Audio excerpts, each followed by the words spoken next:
Hi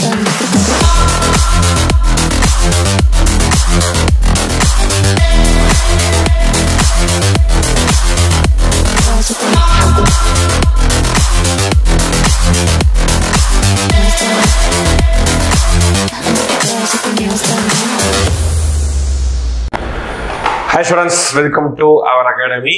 இன்னைக்கு நாம அடுத்த கிளாसेस 10th புக்ல இருக்கக்கூடிய கிளாसेस பார்த்துட்டோம். நான் கடைசி வீடியோக்குள்ள வரலாறு வகுப்புல பார்த்திருக்கோம். ஸ்கூல் புக்ல இருந்து அப்படியே பார்க்கறோம். ஸ்கூல் புக்ல இருந்து அப்படியே நம்ம வீடியோ அதாவது கிளாஸ் பார்க்கிறதுக்கான நோக்கம் ஒரு பாயிண்ட் கூட விட்டு போகாம இருக்கட்டும். ஸ்கூல் புக்கை எப்படி படிக்கணும்? நம்ம ஒரு லெசன் நடத்துறோம். இதே மாதிரி வேற லெசனை நீங்களே எப்படி படிச்சுக்கலாம்? இதுக்காக தான் நம்ம ஸ்கூல் புக்கை டைரக்டாவே வச்சுட்டு நம்ம என்ன பண்ணிரோம்? லெசன் நடத்துறோம். எழுதி போட்டோ மெட்டீரியல் வச்சோ எடுக்கிறோம். டைரக்ட் ஸ்கூல் புக் தான் எடுக்கிறோம். ஓகேங்களா? ரைட், நம்ம கிட்டயும் SCRT புத்தகம் அவைலபிளா இருக்குது. ஓகே, விருப்பப்பட்டவங்க வாங்கிக்கலாம். இப்போ நம்ம டைரக்டா வீடியோக்குள்ள போகலாம். ஓகேங்களா? ரைட், ஆல்ரெடி வரலாறுல நமக்கு வந்து 10th வந்து தொடக்க கால கிளர்ச்சி, தமிழ்நாட்டில் தொடக்க கால கிளர்ச்சி சொல்லிட்டு நம்ம வீரபாண்டி கட்டபொம்மன், புலித்தேவர், வேலுநாச்சியார் இந்த லெசன் பார்த்திருப்போம். ஸ்கூல் புக்ல டைரக்டா பார்த்திருப்போம். இனி நம்ம பார்க்க போறது பாலிட்டியில 10th புக்ல ஃபர்ஸ்ட் லெசன், ரொம்ப முக்கியமான லெசன், இந்திய அரசியல் அமைப்பு. லெசனுடைய பேரே இந்திய அரசியல் அமைப்பு தான். ஓகேங்களா? மொத்தமா கிட்டத்தட்ட ஒரு அரசியலமைப்புடைய தொடக்கத்துல இருந்து அப்படியே ஒரு 4-5 டாபிக் இதை பத்தி பேசுறாங்க. ரொம்ப முக்கியமான வகுப்பு, டீட்டெயில்டா பார்க்கலாம். இதுல நான் சொல்லக்கூடிய எக்ஸ்ட்ரா பாயிண்ட் நீங்க கவனிச்சுக்கலாம். எக்ஸ்ட்ரா பாயிண்ட் நிறைய பேருக்கு வந்து பாட்டி பிடிக்கிறது பிடிக்காம இருக்கும். பாட்டி நிறைய கடுப்பா இருக்கும், நிறைய மனப்பாடம் பண்ண வேண்டியதா இருக்கும். பெண்களுக்கு எல்லாம் நிறைய பேர் கிளாஸ் பார்க்கும்போது தெரியும். ஓகே, நிறைய ஸ்டூடெண்ட்ஸ் கேர்ள்ஸுக்கு வந்து பாட்டி பிடிக்கிறதே கடுப்பா இருக்கும். மற்றது கூட படிச்சிருக்கீங்க, எனக்கு பாட்டி பிடிக்க கடுப்பா இருக்கும். ஓகே, ஆனா அதை எப்படி படிக்கணுங்கிற விஷயத்தை தெரிஞ்சுக்கிட்டீங்கன்னா பாட்டி ஒரு சுவாரஸ்யமான சப்ஜெக்ட் தான். ஓகே, அது இருக்கிறதுலே சுவாரஸ்யமான சப்ஜெக்ட்னா என்னை பொறுத்த வரைக்கும் பாட்டி தான், அரசியல் தான். அப்ப அந்த அரசியலை நம்ம புரிஞ்சுக்கிட்டு படிச்சா ஈஸியா படிச்சிடலாம். அரசியல் புரியாதவங்க தான் சொல்லுவாங்க அரசியல் வேஸ்ட், அரசியல் தேவையில்லை அப்படி இப்படின்னு சொல்லிட்டு. ஓகே, நம்ம புரிஞ்சு படிக்கணும். ஓகே, ரைட், பார்க்கலாமா? ஃபர்ஸ்ட் டாபிக்ல இந்த அரசியலமைப்பு எப்படி உருவானது அதை பார்க்கணும். உலக அளவில் அரசியலமைப்பு எங்க இருந்தது அதை பார்க்கணும். ஓகே, ஒரு நாட்டின் நிர்வாகமானது எந்த அடிப்படை கொள்கைகளை சார்ந்து அமைந்துள்ளது என்பதை பிரதிபலிக்கும் அடிப்படை சட்டமே அரசியலமைப்பு என்பதாகும். ஓகே, ஒரு இந்தியா ஒரு நாடு இருக்கு. அந்த நாடு எப்படி நிர்வாகம் பண்ண போகுது, எப்படி அதோடைய கொள்கைகள் இருக்க போகுது, இதை பத்தி பேசக்கூடியதுதான் ஒரு சட்டம். அந்த சட்டத்தோடைய மொத்த தொகுப்புக்கு பேர் தான் அரசியலமைப்புன்னு சொல்றாங்க. அரசியலமைப்புனா ஒரே ஒரு சட்டம் மட்டும் கிடையாது. ஓகேங்களா? மொத்த சட்டத்தோடைய தொகுப்பு. ஓகே, குரூப் ஆஃப் லாஸ் அப்படின்னு சொல்றாங்க. அதுதான் அரசியலமைப்பு. இங்கிலீஷ்ல கான்ஸ்டிடியூஷன் அப்படின்னு சொல்றோம். ஓகேங்களா? நான் நிறைய பாயிண்ட் தமிழ்ல இருக்கும், தூய தமிழ்ல இருக்கும். நம்ம இங்கிலீஷ்ல அதிகமா பயன்படுத்திப்போம். இங்கிலீஷ் வார்த்தைகளையும் நான் என்ன பண்ணிடுறேன், நடத்தும் போது சொல்லிடுறேன். ஓகேங்களா? இப்போ கான்ஸ்டிடியூஷன் அது ஒரு நாட்டின் முன்னேற்றத்தின் அச்சாணி ஆகும். அரசியலமைப்பு என்ற கொள்கை முதலில் அமெரிக்க ஐக்கிய நாடுகளில் தோன்றியது. ரொம்ப முக்கியமான நோட் பண்ணி வச்சுக்கோங்க, இது கேள்வி கேட்கலாம். ஓகேங்களா? அமெரிக்காவுடைய அரசியலமைப்பு தான் ஃபர்ஸ்ட் அமெரிக்காவை தான், USA, United States of America, அமெரிக்க ஐக்கிய நாடுகள். அங்கதான் பாத்தீங்கன்னா இந்த அரசியல் அமைப்புங்கிற கான்செப்ட் உருவானது. பின்னாடி ஒரு டாபிக் வரும், பிரியாம்பிள் அப்படின்னு சொல்லுவாங்க. ஓகே, முகவுரை, அந்த கான்செப்டும் அங்கதான் உருவானது. ஓகே, அப்போ அமெரிக்க அரசியலமைப்பு எப்ப சார் உருவானது? அதெல்லாம் பல நூறாண்டுகள் ஆச்சு. ஓகே, அமெரிக்க அரசியலமைப்பு உருவாகி. ஓகேங்களா? அப்பவே அரசியலமைப்பு ஒரு எழுதி வைக்கப்பட்ட அரசியலமைப்பு. அப்போ நம்மளுடைய அரசியலமைப்பு அமெரிக்காவுடைய அரசியலமைப்பு மாதிரியே இருக்குமோ அப்படின்னா அப்படி கிடையாது. நம்ம அரசியலமைப்பு நிறைய வேரியஸ் கண்ட்ரிகள் இருந்து நம்ம எடுத்திருப்போம். ஓகேங்களா? ஆனா அமெரிக்கா மாதிரி இருக்காது, ஒரு சில விஷயங்கள் அமெரிக்கா மாதிரி இருக்கும். ஓகேங்களா? பார்க்கலாம் என்ன விஷயம் எல்லாமே இது நம்ம லெசன்ல இருக்குது. ஃபர்ஸ்ட் அரசியலமைப்பின் அவசியம். ஏன் வந்து நமக்கு வந்து பாலிட்டி, அதாவது ஒரு கான்ஸ்டிடியூஷன் தேவை அப்படின்னு சொல்றாங்க. அரசியலமைப்புனா கான்ஸ்டிடியூஷன். ஓகே, எதுக்கு தேவை? அனைத்து மக்களாட்சி நாடுகளும் தங்களை நிர்வகித்துக் கொள்ள ஒரு அரசியலமைப்பு சட்டத்தை பெற்றுள்ளன. ஃபர்ஸ்ட் மக்களாட்சி நாடுகள் என்ன? தன்னை ஆளக்கூடிய நபர்களை மக்களே ஓட்டு போட்டு தேர்ந்தெடுத்தா அதுக்கு பேர் தான் மக்களாட்சி நாடு அப்படின்னு சொல்லுவாங்க. இப்ப நம்மை ஆளக்கூடிய MLA, MP, உள்ளாட்சி தேர்தல், அப்புறம் பிரைம் மினிஸ்டர், பிரசிடென்ட், இவங்க எல்லாருமே நம்ம டைரக்டாவோ இன்டைரக்டாவோ ஓட்டு போட்டு தான் இருக்காங்க. அவங்க தான் நம்மளை ரூல் பண்றாங்க. நம்ம ஓட்டு போடலன்னா அவங்க ரூல் பண்ண முடியாது. அப்ப எத்தனையோ ரூல் பண்ண கட்சி இப்போ எதிர்கட்சியா இருக்குது. ஓகேங்களா? இப்போ ஆளுங்கட்சியா இருக்கிறது நாளைக்கு எதிர்கட்சியா கூட மாறலாம். அப்போ இதுதாங்கிறது. அப்போ மக்கள் தான் முடிவெடுக்கிறதே இருக்காங்க. அப்போ இங்க மக்களாட்சி நடைபெறுது. அப்போ வேற ஏதாவது ஆட்சி இருக்கா சார்? இருக்குது, சர்வாதிகார ஆட்சி. ஒரு நபர் தான் இருப்பாரு, அவங்க தான் சொல்றதுதான் சட்டம். ஓகேங்களா? மன்னர் ஆட்சி. ஒரு நாடு சவுதி அரேபியா மன்னர் ஆட்சி. மன்னர் என்ன சொல்றாரோ அதுதான் எல்லாருமே கேட்கணும். ஓகேங்களா? மன்னர்களுடைய ஆட்சி மட்டும்தான் இங்க நடைபெறும். அப்போ மன்னர் தான், அவர் தான் தனிப்பட்ட முறையில கான்ஸ்டிடியூஷன் அரசியலமைப்பு எல்லாத்தையும் செய்வார். ஓகேங்களா? அப்ப இங்க நமக்கு மக்களாட்சி நடைபெறுகிறது. மக்களாட்சி அப்படின்னு சொல்லும் பொழுது நமக்கு மக்களால் தேர்ந்தெடுக்கப்பட்ட உறுப்பினர்கள். ஓகே, ஒரு நாட்டின் குடிமக்கள் வாழ விரும்பும் வகையில் சில அடிப்படை கொள்கைகளை அரசியலமைப்பு வகுத்து கொடுக்கிறது அப்படின்னு சொல்றாங்க. ஒரு நாட்டுல மக்கள் வாழுற வரைக்கும். ஓகேங்களா, நமது சமூகத்தின் அடிப்படை தன்மை அரசியலமைப்பு தெரிவிக்கிறது. நம்ம சமுதாயம், நம்ம இந்தியாவுடைய சமுதாயம் எப்படிப்பட்ட சமுதாயங்கிறத அரசியலமைப்பு தான் முடிவு செய்யும். ஓகேங்களா, ரைட். இதுதான் அரசியலமைப்போட முக்கியத்துவம், அவசியம். அப்ப அரசியலமைப்பு நம்ம கண்டிப்பா தேவை. ஓகேங்களா, அரசியலமைப்பு எந்த அளவுக்கு ஸ்ட்ராங்கா இருக்குதோ அந்த அளவுக்கு தான் நம்மளுடைய நாட்டுடைய நிர்வாகமும் நல்லா இருக்கும். ஓகே, ஒரு சில நாடுகள்ல அரசியலமைப்பு எழுதி நிறைய தடவை கொலாப்ஸ் ஆயிருக்குன்னா, ஃபார் எக்ஸாம்பிள் நம்ம கூட விடுதலை வாங்கின நாடுதான் பாகிஸ்தான். நம்ம கூட தான் விடுதலை வாங்கினாங்க 1947 தான். ஆனா இன்னைக்கு அவங்களுடைய அரசியலமைப்பை 2-3 தடவை மாத்திட்டாங்க. ஆனா இன்னைக்கு வரைக்கும் நம்ம அரசியலமைப்பு வந்து முழுவதுமாக மாத்தல, சின்ன சின்ன மாற்றம் தான் பண்ணிருக்கோம். ஓகேங்களா, ரைட். இப்போ டைரக்டா நம்ம ஒரு டாபிக் உள்ள போயிடலாம். ஃபர்ஸ்ட் பாயிண்ட் ரொம்ப முக்கியமான டாபிக் தான், இந்திய அரசியலமைப்பு உருவாக்கம்.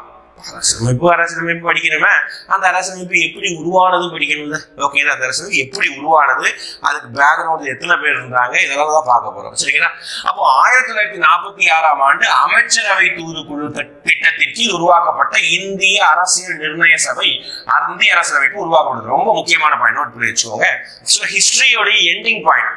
அப்ப ஹிஸ்டரி என்னைக்கு சார் முடியும்? நம்ம படிக்கக்கூடிய ஹிஸ்டரி நீங்க படிக்கிறீங்கல்ல, எப்பவும் படிப்பீங்க. சிந்துவெளி நாகரிகம், ஏன் அதுக்கும் முன்னாடி கற்காலம், பழைய கற்காலம், புதிய கற்காலத்துல இருந்து ஹிஸ்டரி ஆரம்பிக்கிறீங்க. ஒரு சில பேர் சிந்துவெளி நாகரிகத்துல இருந்து ஆரம்பிப்பீங்க. ஆனா நம்ம கிளாஸ்ல வந்து கற்காலத்துல இருந்து நான் ஆரம்பிச்சிருப்பேன். ஓகே, எல்லா பிரான்ச்சா இருக்கட்டும். ஓகே, அப்ப கற்காலத்துல இருக்கும்போது சரி, சிந்துவெளி நாகரிகம் படிக்கும் போது சிந்துவெளி நாகரிகத்துல இருந்து அப்படியே வரிசை எல்லா டாபிக் படிக்கிறோம். பிரிட்டிஷ் வரா, பிரிட்டிஷ் ரூல் பண்றா, பிரிட்டிஷ் எதிர்த்து போராடுறாங்க. அப்ப என்னைக்கு அந்த வரலாறு முடியுது அப்படின்னா, நம்மளுடைய வரலாறு இந்தியா விடுதலை வாங்கி காந்தி சுட்டு கொன்னதோட வரலாறு முடியும். அப்படிதான் வரலாறு முடிச்சிருப்போம். ஓகே, அதுக்கப்புறம் நடந்த வரலாறு தான் நம்ம எக்கனாமிக்ஸாவோ பாலிட்டியாவோ படிக்கிறோம். அப்போ வரலாறுடைய கடைசி நாட்கள், ஓகே, கடைசி ஒரு 2-3 வருடங்கள்ல நிறைய அரசியலமைப்பு உருவாகுவதற்கான திட்டங்களை பத்தி பேசியிருப்பாங்க. அப்படிதான் இந்தியாவுக்கு விடுதலை கொடுக்கலாமா வேணாமா, இந்தியாவுக்கு ஒரே நாடா விடுதலை கொடுக்கலாமா, பாகிஸ்தான் இந்தியா தனித்தனி நாடா விடுதலை கொடுக்கலாமா, இந்த மாதிரிதான் என்ன பண்ணிருப்பாங்க அப்படின்னு பாத்தீங்கன்னா யோசிக்கிறதுக்காக 1942 இருந்து நிறைய கமிட்டி எல்லாம் போடுவாங்க. ஓகேங்களா,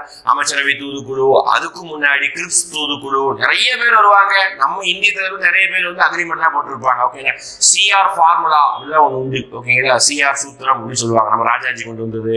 அப்புறம் தேசாய் ரியாகத் உடன்படிக்கை, முகமது ஜின்னா வந்து கோரிக்கை, நிறைய விஷயம் வரும். அதுல கடைசியா பேசும்போதுதான் இந்த அமைச்சரவை தூதுக்குழு 1946ஆம் ஆண்டு இது இந்தியாவுக்காக உருவாக்குனாங்க. அப்போ இந்தியா அதான் முடிவு பண்ணுது, சரிப்பா சண்டை போட்டு நாடுறாங்க, இந்தியாவை ரெண்டா பிரிச்சுக்கலாம். முஸ்லீமுக்கு என்ன தனி நாடாக பாகிஸ்தானும் பொதுவான நாடாக இந்துக்களுக்கும் கிடையாது. இந்துக்கள், இஸ்லாமியர்கள், கிறிஸ்தவர்கள், சீக்கியர்கள், புத்தம், சமணம் அனைத்து மதத்தினருக்கும் நாடான இந்தியா அப்படின்னு சொல்லி ரெண்டா பிரிச்சு இருக்கலாம். 2 பேருக்கும் அரசியலமைப்பு நிர்ணய சபை உருவாக்கணும்.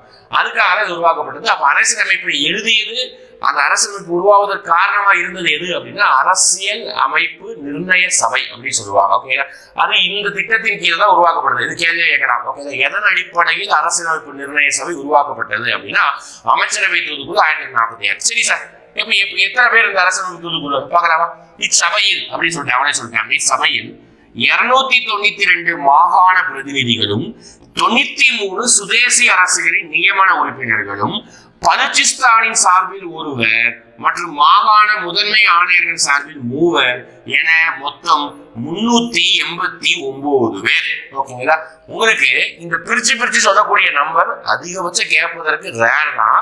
ஆனா மொத்த நம்பர் கேட்டிருக்காங்க. இதுக்கு முன்னாடி ப்ரீவியஸ் எக்ஸாம்லையும் கேட்டிருக்காங்க. அதான் ரொம்ப முக்கிய இம்பார்ட்டன்ஸ் போட்டு வச்சுக்கோங்க. ஓகேங்களா, அப்போ 292 + 93 + 1 + 3 கூட்டினீங்கன்னா நமக்கு என்ன வந்துருது அப்படின்னு பாத்தீங்கன்னா 617 வந்துடும். ஓகே, 389 பேர் மொத்த ஒரு இதுதான் மேக்சிமம் கேட்கலாம். இது என்ன சார் ஒவ்வொரு சொல்றாங்க, 292 மாகாண பிரதிநிதினா நம்ம இந்தியாவில் வந்து பிரிட்டிஷ்ல நிறைய மாகாணம் இருந்தது. மெட்ராஸ் மாகாணம், பம்பாய் மாகாணம், கல்கத்தா மாகாணம், வங்காள மாகாணம், நிறைய மாகாணங்கள் உண்டு. இந்த மாகாணங்கள் தான் நம்ம என்ன சொல்றோம் அப்படின்னு பாத்தீங்கன்னா அங்கிருந்து தேர்ந்தெடுக்கப்பட்ட உறுப்பினர்கள் தான் நம்ம வந்து மாகாண பிரதிநிதிகள் அப்படின்னு சொல்றோம். ஓகேங்களா, அடுத்து 93 சுதேசி அரசுகளின் நியமன உறுப்பினர்கள் அப்படின்னா 93 பேரும் சுதேசி அரசுகள். ஓகேங்களா, சுதேசி அரசுகள் தான் இந்தியாவில் பிரிட்டிஷ் ரூல் பண்ணும் போதும் தனியா ராஜாக்கள் ராஜாக்கள் தனியா இருந்தாங்க. ஃபார் எக்ஸாம்பிள் நம்ம ஊர்ல தூத்துக்குடியில எட்டயபுரம் ராஜா, புதுக்கோட்டை ராஜா, இந்த மாதிரி ராஜாக்கள் தனியா ரூல் பண்ணுவாங்க. அவங்களுடைய பிரதிநிதியா 93 பேர், பலுச்சிஸ்தான் பகுதி ஒரு பேர், மாகாண முதன்மையாளர் 3 பேர், மொத்தமா 389 பேர். உங்களுக்கு முக்கியமா எதை கேட்பாங்க, இந்த நம்பர் மட்டும் தான் கேட்பாங்க, நோட் பண்ணி வச்சுக்கோங்க. அரசியலமைப்பு நிர்ணய சபையின் மொத்த உறுப்பினர்கள் கேட்டாங்கன்னா 389. ஓகேவா? ரைட்டா? முடிஞ்சதா? ரைட், அடுத்து போலாமா? இது அதோட முதல் அடுத்த வார்த்தை இருக்குது, அதை சொல்ல மறந்து பாருங்க. அடுத்து என்ன கேள்வி கேட்பாங்க? அப்போ இது ஒரு கேள்வி, அடுத்து இது ஒரு கேள்வி, அடுத்து இந்த அரசியலமைப்பு இந்த 389 பேர் என்னைக்கு ஃபர்ஸ்ட் கூடுறாங்க, அது அடுத்த கொஸ்டின். அரசியலமைப்பு நிர்ணய சபையின் முதல் கூட்டம் ரொம்ப முக்கியமானது, நோட் பண்ணி வச்சுக்கோங்க. இந்த தடவை கூட கொஸ்டின் கேட்கலாம். ஓகேங்களா? முதல் கூட்டம் 1946 டிசம்பர் 9ஆம் நாள் நடைபெற்றது. ரொம்ப முக்கியமா நோட் பண்ணி வச்சுக்கோங்க. இப்ப நோட் பண்ணி வச்சுக்கோங்க, மறக்கூடாது. இந்த டேட் எல்லாம் அப்பப்போ ரிமெம்பர் பண்ணிட்டே இருக்கணும். இவங்க எல்லாரும் இந்த 389 பேரும் இன்னைக்கு தான் கூடணும் அப்படின்னு முடிவு பண்ணிருக்காங்க. ஆனா 389 பேர் வந்தாங்கன்னா கிடையாது, அது வேற விஷயம். ஓகேங்களா? வரல, அது வந்து பார்ட்டி டாபிக், அப்புறம் பேசிக்கலாம். சரி, ஹிஸ்டரி டாபிக் அப்புறம் பேசிக்கலாம். ஓகேங்களா? அப்ப 389 பேரும் கூட வேண்டிய நாள் முதல் நாள் 1946 டிசம்பர் 9. இப்பதான் அந்த அரசியலமைப்பு விதை உருவாவதற்கான விதை போடப்பட்டது. சரிங்களா? இந்த டேட் ரொம்ப முக்கியம். அடுத்து பாருங்க, இச்சபையின் தற்காலிக தலைவராக, ரொம்ப கவனிச்சுக்கோங்க, தற்காலிக தலைவர், அந்த வார்த்தை முக்கியம். தற்காலிக தலைவரான மூத்த உறுப்பினர் டாக்டர் சச்சிதானந்தா சின்ஹா என்பவர் தேர்ந்தெடுக்கப்பட்டார். எப்படி சார்?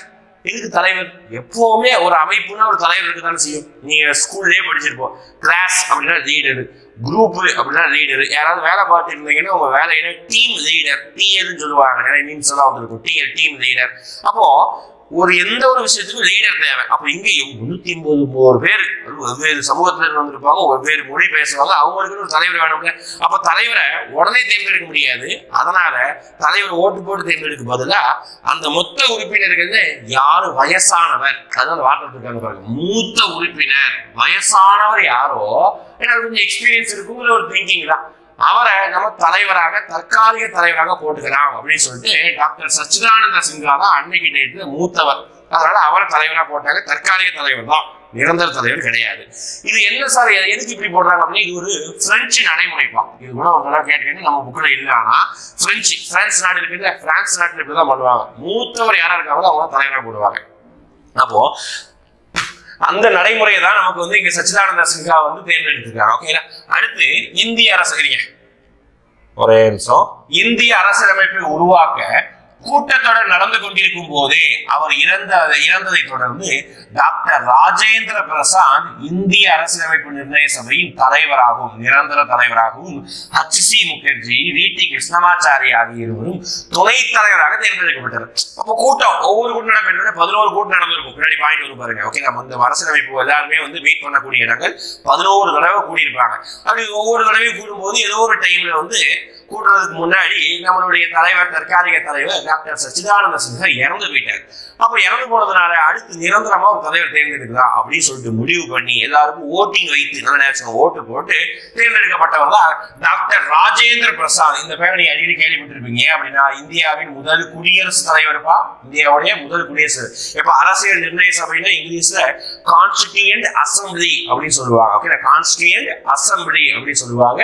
இவங்க தான் constituent assembly members. First meeting பார்த்தோம். டாக்டர் ராஜேந்திர பிரசாத் தான் பெர்மனன்ட் பிரசிடென்ட். ஓகேங்களா? இந்தியாவோட முதல் பிரசிடென்டா வந்திருப்பாரு.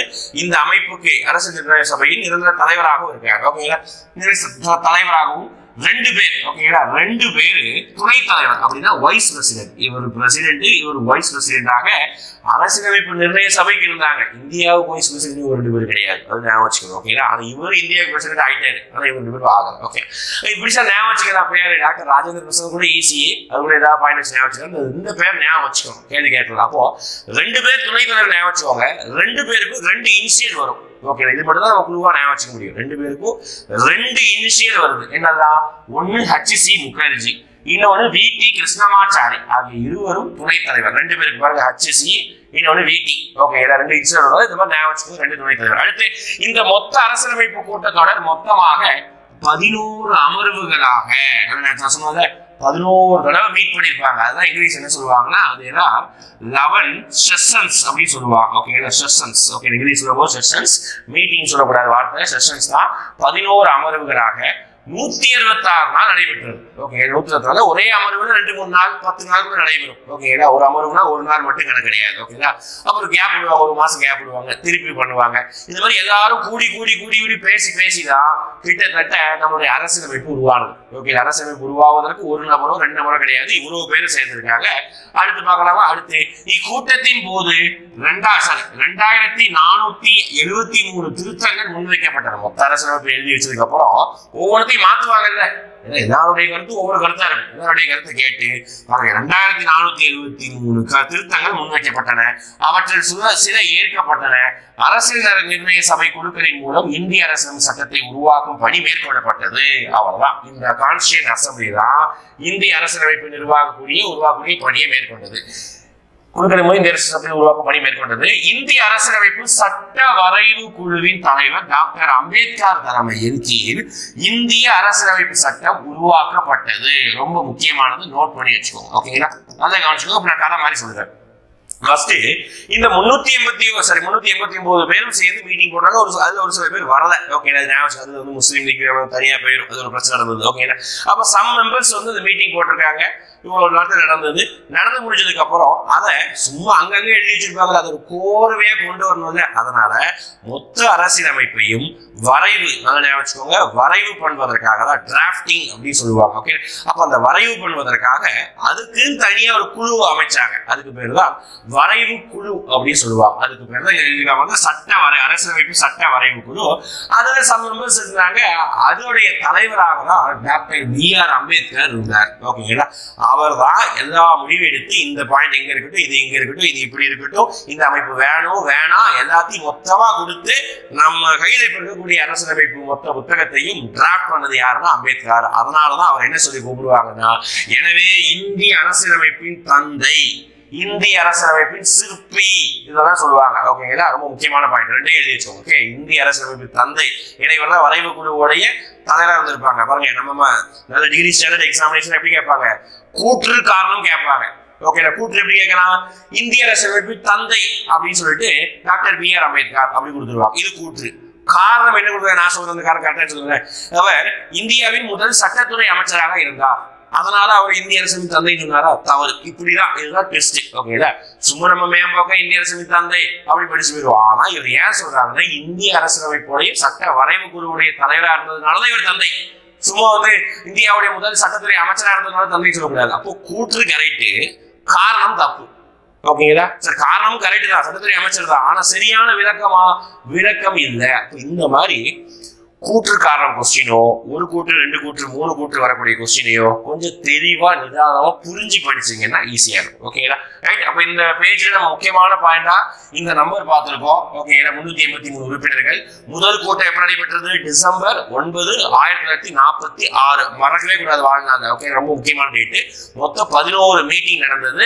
அதுல சட்ட வரைவு குழு தலைவராக அம்பேத்கர், இவர் இந்திய அரசியலமைப்பு தந்தை, இந்திய அரசியலமைப்பு சிற்பி, இந்த மாதிரி சொல்லுவோம். ஓகே, அதே மாதிரி தற்காலிக தலைவர் டாக்டர் சச்சிதானந்த சின்ஹா, நிரந்தர தலைவராகவும் துணைத் தலைவராகவும் டாக்டர் ராஜேந்திர பிரசாத், துணைத் தலைவராக 2 பேர், அப்போ 2 இன்சியல். ஓகேங்களா, H.C. முகர்ஜி, B.T. கிருஷ்ணமாச்சாரி. நான் வச்சுக்கோங்க, ஃபர்ஸ்ட் தடவை படிக்கும் போது கஷ்டமா தான் இருக்கும் பேரெல்லாம். ஓகேங்களா, திரும்ப அதை சொல்லி பார்க்கும்போது பழகிறோம். H.C. B.T. நான் வச்சுக்கோங்க. ஓகேங்களா, அடுத்த பேஜ் போனோமா? எடுத்து பாருங்க. அப்போ இப்படிதான் அரசியலமைப்பு உருவான வரலாறு நம்ம படிக்கிறோம். இந்த அரசியலமைப்பு எழுதுக்கு எத்தனை நாள் ஆயிருக்குன்னு நினைக்கிறீங்க? ஓகேங்களா, 11 மீட்டிங் நடந்தது சொன்னோம். எத்தனை 114 நாட்கள் என்னமோ நடந்தது சொன்னோம். ஆனா மொத்தமா எவ்வளவு நாட்கள் ஆனது? 46 ஸ்டார்ட் பண்ணி 47 விடுதலை கிடைச்சு 47 நமக்கு அரசியலமைப்பு எழுதி முடிக்கப்பட்டதா? கிடையாது. அதுதான் இங்க பாக்குறோம். பாருங்க, இந்திய அரசியலமைப்பு சட்டம் எழுதப்பட்ட பின்னர் பொதுமக்கள், பத்திரிகை, மாகாண சட்டமன்றங்கள் பலரால் விவாதிக்கப்பட்டது. பாருங்க, அந்த காலத்துல எப்படி 70 வருஷத்துக்கு முன்னாடியே என்ன டெவலப்மெண்ட் இருந்திருக்கும் பாருங்க. வாட்ஸ்அப் இருக்கா, பேஸ்புக் இருக்கா, நெட் இருந்ததா, மொபைல் போன் இருந்ததா? வெறும் பத்திரிகை, வெறும் கூட்டங்கள் அங்க விவாதிக்கப்பட்டது. இறுதியாக முகவுரை மற்றும் 22 பாகங்கள், 395 சட்டப்படி. நோட் பண்ணி வச்சுக்கோங்க. கேள்வி நம்பர்ஸ் வருது, கேள்விதான், கன்ஃபார்ம் கேள்வி இதெல்லாம். ஓகேங்களா, முகவுரை இருக்கு, 22 பாகங்கள் அப்படின்னா இங்கிலீஷ்ல பார்ட்ஸ் அப்படின்னு சொல்லுவாங்க. முகவுரைனா பிரியாம்பிள். 95 சட்டப்பிரிவு அப்படின்னா அந்த சட்டப்பிரிவு சொல்லலாம், விதி சொல்லலாம், சரத்துன்னு சொல்லலாம், உறுப்புன்னு சொல்லலாம். ஓகேவா? ரைட். அப்போ இங்கிலீஷ்ல ஆர்டிகல் ஒரே வார்த்தை ஆர்டிகல்ஸ். ஓகேவா? 8 அட்டவணை 8 ஷெட்யூல் இருக்குது கொண்ட இந்திய அரசியலமைப்பு. நோட் பண்ணிச்சுக்கோங்க. இந்திய அரசியலமைப்பு 1949ஆம் ஆண்டு நவம்பர் 26ஆம் நாள் ஏற்றுக்கொள்ளப்பட்டது. ரொம்ப முக்கியம். ஓகேங்களா? என்னைக்கு ஏற்றுக்கொண்டாங்கிறது ரொம்ப முக்கியம். ஓகேங்களா? அப்ப எழுதி முடிச்ச உடனே ஏற்றுக்கொள்ளல, எழுதி முடிச்சு விவாதிக்கப்பட்டதுக்கு அப்புறம் ஓகேப்பா எல்லாருக்கும் ஓகே தான் அப்படின்னு சொல்லிட்டு 1949 நவம்பர் 26 டேட் முக்கியம். நவம்பர் 26 ஏற்றுக்கொள்ளப்பட்டது. ஓகேங்களா? அப்ப இந்த டேவை நம்ம என்னவா கொண்டாடுறோம்னா சட்ட தினமா கொண்டாடுறோம். நேஷனல் கான்ஸ்டிடியூஷனல் டே, அரசியலமைப்பு தினமா கொண்டாடுறோம். ரெண்டு ஒண்ணுதான். ஓகே, தேசிய சட்ட தினம், தேசிய அரசியலமைப்பு தினமா கொண்டாடுறோம். அப்போ இந்த அரசியலமைப்பு நம்ம ஏற்றுக்கொள்ளும் போது நம்ம கிட்ட அது எவ்வளவு பெருசா இருந்தது? ஒரு பிரியாம்பல், ஒரு முகவுரை, 22 பகுதிகள், 22 பாகங்கள் சொன்னாலும் சரிதான், பகுதி சொன்னாலும் சரிதான். பகுதி தான் மேக்ஸிமம் யூஸ் பண்ணுவாங்க. பார்ட்ஸ் 395 ஆர்டிகல் தான் ரொம்ப முக்கியம். நம்பர் கொஞ்சம் பெருசு தான், ஞாபகம் வச்சுக்கணும். 395. அங்க அரசியலமைப்பு நிர்ணய சபையோட உறுப்பினர்கள் 389. பாருங்க. ஓகே, கிட்டத்தட்ட ஒரே மாதிரி நம்பர் வந்து கன்ஃபியூஸ் ஆகும். ஒரு தடவை 2 தடவை டெஸ்ட் போடணும், வாய்மொழியா சொல்லி பார்க்கணும். 95 ஆர்டிகல், 8 அட்டவணை. ஆனா இப்ப நிறைய வந்துடுச்சு. இப்ப 25 பகுதி வந்துடுச்சு, 440க்கு மேல ஆர்டிகல்ஸ் வந்துடுச்சு, 12 அட்டவணை வந்துடுச்சு. ஓகே, இதெல்லாம் அப்புறம் பார்க்கலாம். இப்போ வந்து இதை ஏற்றுக்கொண்டாச்சு. சரி, அப்ப ஏற்றுக்கொண்டனாலதான் நம்ம குடியரசு தினமா கொண்டாடுறோமா? இது நம்ம இப்பதானே போனது கடைசியா. ஓகே, நவம்பர் 26 நம்ம குடியரசு தினமா கொண்டாடுறோம் கிடையாது. ஜனவரி 26 தான் குடியரசு தினமா கொண்டாடுறோம். அப்போ ஜனவரி 26 நம்ம என்ன சொல்றோம் அப்படின்னு பாத்தீங்கன்னா அரசியலமைப்பு சட்டம் நடைமுறைக்கு வந்த நாள். அந்த நாளே நம்ம குடியரசு தினமா கொண்டாடுறோம். அப்ப பாருங்க, சின்ன வயசுல இருந்து குடியரசு தினமா கொண்டாடி சாக்லேட் சாப்பிட்டு இருந்திருப்பீங்க. ஆனா எதுக்காக கொண்டாடுறாங்க, ஏன் கொண்டாடுறாங்கன்னு சொல்லிட்டு என்னைக்காவது யோசிச்சிருக்க மாட்டோம். இப்போ அதே புக்கு 10th கொடுத்துருக்காங்க. இப்போ நம்ம படிக்கும் போது அதை யோசிக்கிறோம். ஓகேங்களா? ரைட்டா? அப்போ இதை நேஷனல் லா டே, தேசிய சட்ட தினமாகவும், இதை நேஷனல் ரிபப்ளிக் டே, தேசிய குடியரசு தினமாக கொண்டாடுறோம். இது நடைமுறைக்கு வந்த நாள், அது ஏற்றுக்கொள்ளப்பட்ட நாள். கன்ஃபியூஸ் ஆகக்கூடாது. 2 டேட் முக்கியம். ஓகேங்களா? அப்போ மொத்தம் 3 டேட் படிச்சிருக்கோம். டிசம்பர் 9 ஒரு டேட்டு, நவம்பர் 26 ஒரு டேட்டு, ஜனவரி 26 ஒரு டேட். ஓகேவா? அப்ப நடைமுறை ஆகும்போது என்ன இருக்கு? அடுத்து ரொம்ப முக்கியமான பாக்ஸ். எப்பவுமே நமக்கே தெரியும், நம்மளே தனி புக்கு ரிலீஸ் பண்ணியிருக்கோம். உங்களுக்கு தெரியுமான ஒரு புத்தகமே ரிலீஸ் பண்ணியிருக்கோம். ஓகேங்களா? நம்ம அகாடமியோட வெப்சைட்ல போய் பார்த்தீங்கன்னா அந்த புக்ஸ் அவைலபிளா இருக்கும். அதாவது ஸ்கூலுக்குள்ள இருக்கக்கூடிய எல்லா உங்களுக்கு தெரியுமா பகுதிகளையும் அப்படியே வரிசையா என்ன பண்ணியிருப்போம், கொடுத்துருப்போம். ஓகேங்களா? ரொம்ப யூஸ்ஃபுல்லா இருக்கு. அதுல இருந்து அதிகமான கேள்வி எக்ஸாமுக்கு வருது. அப்படி பார்க்கும்போது பிரேம் பிகாரி நரேன் ரைஜடா என்பவரால் இந்திய அரசியலமைப்பு சட்டம் இத்தாலி பாணியில் அவரது கைப்பட எழுதப்பட்டது. ஓகேங்களா? இந்திய அரசியலமைப்பு எத்தனையோ இடங்கள்ல பிரிண்ட் பண்ணி புத்தகமா வெளியிட்டிருக்காங்க. ஆனால் ஃபர்ஸ்ட் கைப்பட எழுதப்பட்டது இந்திய அரசியலமைப்பு. அது இட்டாலிக் ஃபாண்ட்ல. அதை கூட கேள்வி கேட்கலாம். ஓகே, இட்டாலிக் ஃபாண்ட்ல யார் எழுதுறது? இத்தாலிய ஃபாண்ட்ல பிரேம் பிகாரி நரேன். ஓகே, நரேன் ரைஜடா அப்படிங்கிற பெரிய பேர். ஓகே, பிரேம் பிகாரி, இந்த பேர் கூட ஞாபகம் வச்சுக்கோங்க. பிரேம் பிகாரி நரேன். இவர் தான் வந்து கைப்பட எழுதியவர். ரொம்ப முக்கியமானது, கேள்வி கேட்கலாம். ஓகேங்களா? அப்ப இந்திய அரசியலமைப்பை கைப்பட எழுதியவர் யார்? கேள்வி கேட்கலாம். ஓகேங்களா? ரைட். அடுத்து பாருங்க, இந்திய அரசியலமைப்பு சட்டத்தின் சிறப்பு கூறுகள் அப்படின்னு சொல்றாங்க. அதான் சிறப்பான விஷயம் என்ன நம்ம இந்தியாவுடைய அரசியலமைப்பு. ஓகேவா? இந்த லெசன் ஃபுல்லா இன்னைக்கு பார்க்க முடியாது. பார்ட் 2 வீடியோல அடுத்த வீடியோ நம்ம பார்க்கலாம். சரிங்களா? இந்திய அரசியலமைப்பு சட்டத்தின் சிறப்பு கூறுகள் என்ன? உலகில் எழுதப்பட்ட அனைத்து அரசியலமைப்புகளை விடவும் மிக நீளமானது. அப்ப பாருங்க, உலகத்துல கிட்டத்தட்ட அது இன்னொரு அங்கீகரிக்கப்பட்ட நாடுகள்னா 196 198 நாடுகள் இருக்கும். அங்கீகரிக்கப்படாம மொத்தமா 206 நாடுகள் கிட்ட இருக்குது. ஆனா 206 நாடுகள்லையும் ஒரு சில நாடுகள்ல எழுதி வைக்கப்பட்ட கான்ஸ்டிடியூஷன் இருக்கும். ஆனா அந்த எழுதி வைக்கப்பட்ட கான்ஸ்டிடியூஷன் அமெரிக்காவுடைய கான்ஸ்டிடியூஷன், கனடா கான்ஸ்டிடியூஷன், எத்தனையோ நாடுகளுடைய அரசியலமைப்பை விட நம்ம இந்திய அரசியலமைப்பு மிக மிக நீளமானது. அதுதான் சொல்லிட்டாங்க. ஓகே, மிகவும் நீளமானது. இதில் பெரும்பாலான கருத்துக்கள் பல்வேறு நாடுகளின் அரசியலமைப்பு இருந்து பெறப்பட்டவை. இது ஓப்பனா சொல்லிடுறோம். ஓகேவா? நாங்களா சொந்தமா வந்து இதை எடுக்கவும் முடியாது. ஓகேங்களா? ஒரு நாட்டோடைய அரசியலமைப்பு இருந்துதான் ஒரு விஷயத்தை நம்ம ஃபாலோ பண்ணி தப்பும் கிடையாது. ஓகேங்களா? அதுக்கு நம்ம காப்பிரைட் வாங்குவாங்க அப்படிதான் கிடையாது. ஓகேங்களா? அவங்களுடைய அரசியலமைப்பு அது நல்லா இருந்திருக்கு. ஓகே, அதை நம்ம நாட்டிலையும் ஃபாலோ பண்ணலாம். இது அவங்களுக்கு தானே பெருமை. அதனால நம்ம மற்ற நாடுகளுடைய அரசியலமைப்பு இருந்து நம்ம எடுத்துக்கொண்டோம். அது ஓப்பனா நம்ம சொல்லிடுறோம். கிட்டத்தட்ட சொல்றாங்க 60 நாடுகள் இருந்து நம்மளுடைய அரசியலமைப்பு பகுதியில இருந்து நம்ம எடுத்துருக்கோம். ஓகேங்களா? 60 நாடுகள் இருந்து, அமெரிக்கால இருந்து எடுத்துருக்கோம், ஜப்பான்ல இருந்து எடுத்துருக்கிறோம், ரஷ்யால இருந்து, யுஎஸ்எஸ்ஆர்ல இருந்து எடுத்துருக்கிறோம். அப்புறம் வந்து பாத்தீங்கன்னா சவுத் ஆப்பிரிக்கா, கனடா, ஓகேங்களா, பிரிட்டன், ஆஸ்திரேலியா, ஓகே, எல்லா நாடுகள் மொத்தமா சொல்லிட்டோம் 60 நாடுகள் இருந்து சின்ன சின்ன பிரிவுகளாக நிறைய விஷயத்தை நம்ம எடுத்திருக்கோம். ஓகே, அடுத்து இது நெகிழா தன்மை கொண்டதாகவும் நெகிழும் தன்மை கொண்டதாகவும் சொல்றாங்க. என்ன சார் தூய தமிழை போட்டு விளக்குறாங்க அப்படின்னா, இங்கிலீஷ்ல பிளெக்சிபிள் அண்ட் ரிஜிட் அப்படின்னு சொல்லுவாங்க. நெகிழும் தன்மை, நெகிழா தன்மை. நெகிழும் தன்மைனா கொஞ்சம் வளைவு நெறிவோட இருக்குது. ஓகேங்களா, காலத்துக்கு ஏற்ற மாதிரி இது கொஞ்சம் வளைவு நெறிவோட இருக்குது. நெகிழா தன்மைனா ஒரு சில நேரத்துல எந்த வளைவு நெறிவும் இல்லாம கரெக்டா ஸ்ட்ரிக்டா இருக்கு. ஓகே, எப்பவுமே அப்படிதான் இருக்கணும்.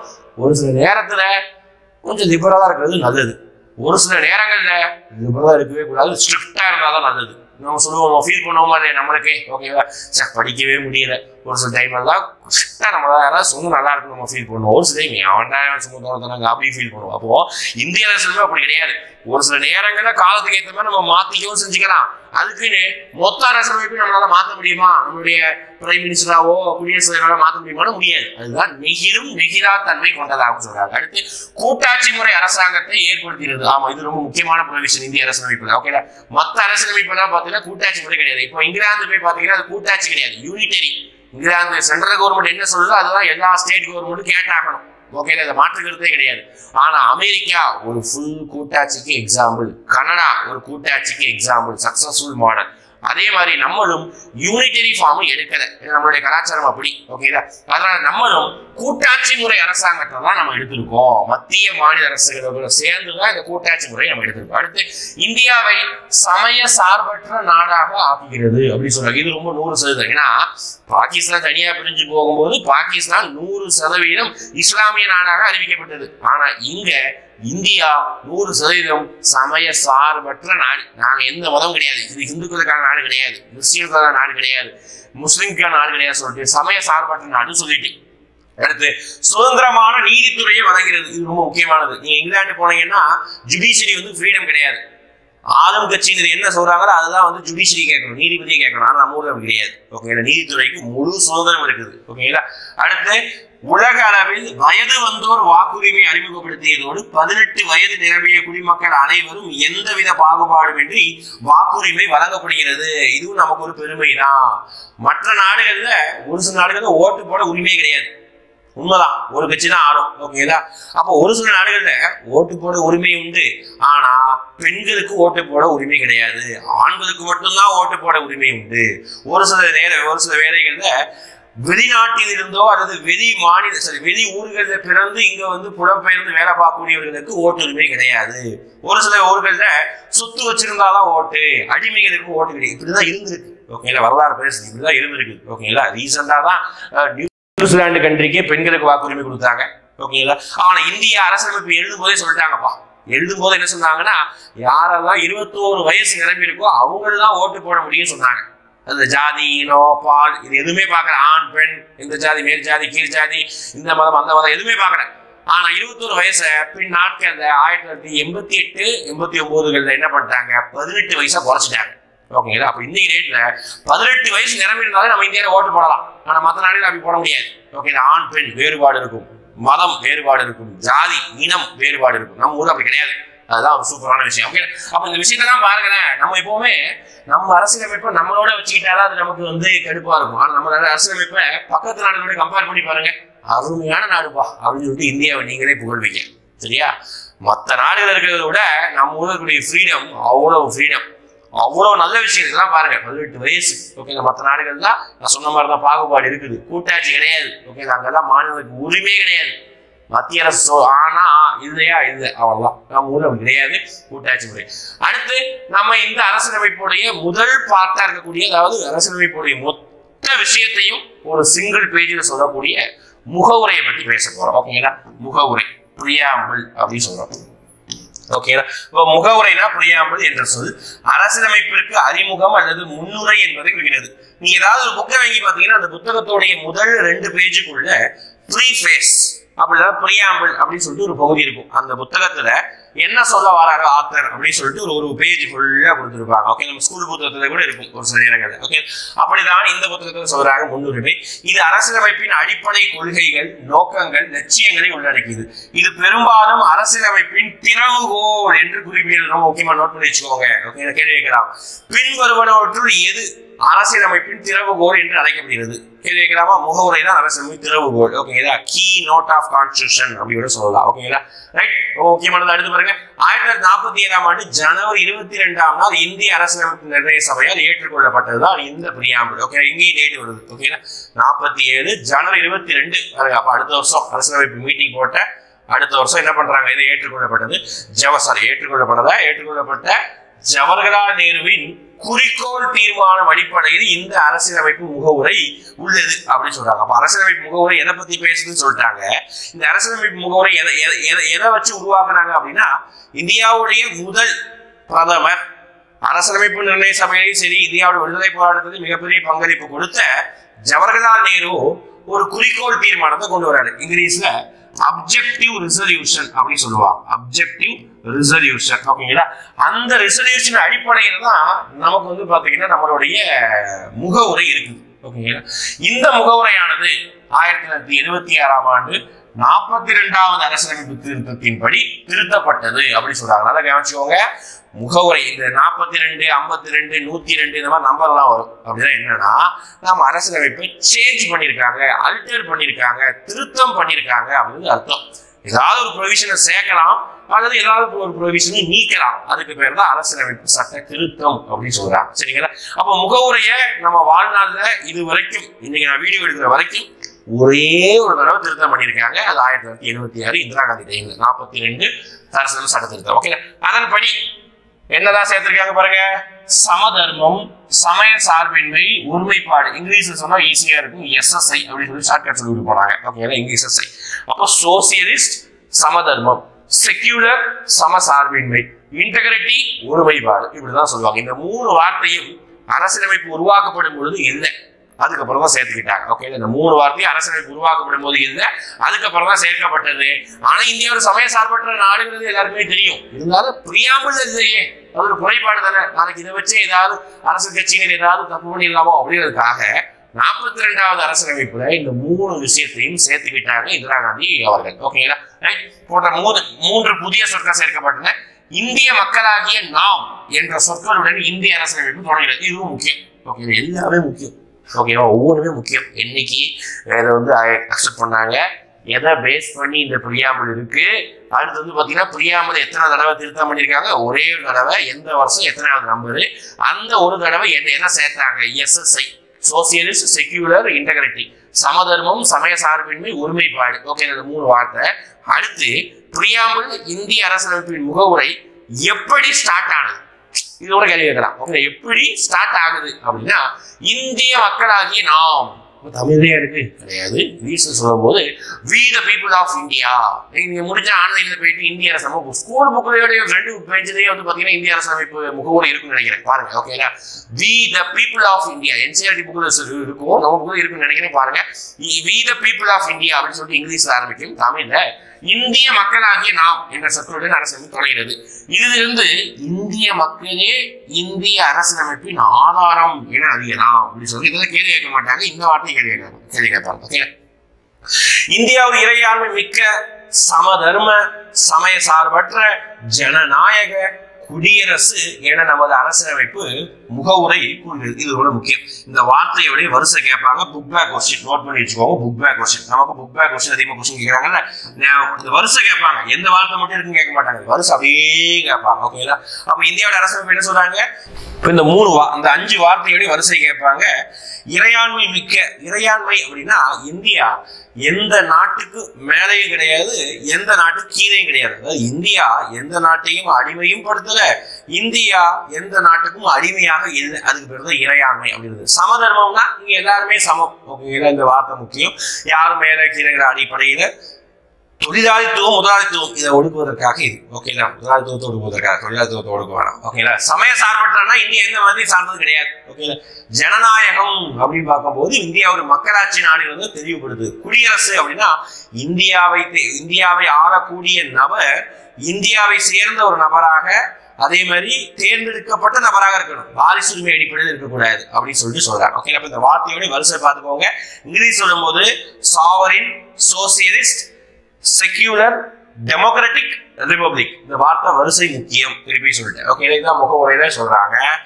அடுத்து முகவுரை. இந்தியா குடிமக்கள் அனைவருக்கும் சமூக, பொருளாதார, அரசியல், நீதி அனைத்திலும் பாதுகாப்பு வழங்குவது இது நோக்கம். ஓகேங்களா, பிரியாமலுடைய நோக்கம் தான் சொல்றாங்க. சமூகத்திலையும் பொருளாதாரத்திலையும் அரசியலையும் பாதுகாப்பு வழங்கணும் அப்படின்னு சொல்றாங்க. ஓகேங்களா, அடுத்து பார்க்கலாம். அடுத்த பாக்ஸ் வந்துட்டுனாலே முக்கியம் போட்டுக்கோங்க. ஓகேங்களா, 1789 ஃபேன்சியா இருக்கு பாருங்க. 1 7 8 9 1 7 8 9. நீ வருஷமா படிச்சா கஷ்டமா இருக்கும், நம்பரா படிங்க. ஓகேங்களா, 1789 அப்படி முடிச்சிருக்கா, அவ்வளவுதான். ஆண்டு பிரெஞ்சு புரட்சி ஏற்பட்டது. என்ன சார் பிரெஞ்சு புரட்சி? அங்க 1857 புரட்சி கேள்விப்பட்டிருக்கோம், இண்டிகோ புரட்சி கேள்விப்பட்டிருக்கோம், சம்பரான் சத்தியாகிரகம் கேள்விப்பட்டிருக்கோம், புரட்சி ஏழு புரட்சி கேள்விப்பட்டிருக்கோம், தென்னிந்திய கிளர்ச்சி கேள்விப்பட்டிருக்கோம். இது என்ன புரட்சி அப்படின்னா பிரெஞ்சு புரட்சி. மேபி நீங்க படிச்சிருக்க மாட்டீங்க, ஏன்னா வேர்ல்ட் ஹிஸ்டரி தான் ஓரளவு ரொம்ப முக்கியமா படிச்சிருக்க மாட்டீங்க, அதே படிச்சிருக்கவே மாட்டோம் சிலபஸ் சொல்லிட்டு. ஓகேங்களா, பிரெஞ்சு புரட்சியின் போது சுதந்திரம், சமத்துவம், சகோதரத்துவம் ஆகிய முக்கிய முழக்கங்கள் ஆகின. அங்க பிரெஞ்சுல வந்து புரட்சி ஏற்பட்டது, மன்னரை எதிர்த்து. அந்த புரட்சியில இந்த 3 வார்த்தை வந்து ரொம்ப ஃபேமஸா இருந்தது. என்ன வார்த்தை தான்? சுதந்திரம் அப்படின்னா, சமத்துவம், அப்புறம் சகோதரத்துவம். ஓகேங்களா, இந்த 3 வார்த்தையும் அந்த டைம்ல ரொம்ப ஃபேமஸ் ஆனது, அதனால இதை கொடுக்கணும். ஓகே, அடுத்து இந்திய அரசியலமைப்பின் முகவுரையில் இவற்றிற்கு முக்கியத்துவம் தரப்பட்டது. இந்திய அரசியலமைப்புடைய பிரியாம்பிள் இது ரொம்ப இம்பார்ட்டன்ஸ் கொடுத்தாங்க. ஓகேங்களா, ரைட்டா? 1789 முக்கியம், பார்த்து வச்சுக்கோங்க இந்த வார்த்தை எங்க இருக்காங்க. அடுத்த டாபிக் நம்ம பிரியாம்பிள், சரி குடியுரிமை பார்க்க போறோம். பிரியாம்பிளை பார்த்து முடிச்சிருக்கோம்ப்பா. பிரியாம்பிளை பொறுத்த வரைக்கும் அது எதை பேஸ் பண்ணி உருவாக்குனாங்க, பிரியாம்பிள்னா என்ன பாத்துக்கணும். அதுவே பிரியாம்பிள் உலகத்திலே ஃபர்ஸ்ட் வச்சிருந்தது பார்த்தீங்கன்னா USA தான், அமெரிக்கா தான். அதுவும் ஞாபகம் வச்சுக்கோங்க, இது இல்லை ஞாபகம் வச்சுக்கோங்க, கேள்வி கேட்பாங்க. ஓகே, அப்புறம் பிரியாம்பிள் என்ன வார்த்தை இருந்தது, எப்படி ஸ்டார்ட் ஆகுது, எத்தனை தடவை இதை அமெண்ட் பண்ணாங்க, ஒரே ஒரு தடவை திருத்தம் பண்ணாங்க, 42வது சட்ட திருத்தம் 1977. ஓகேங்களா, 26 சொல்லிட்டேன்.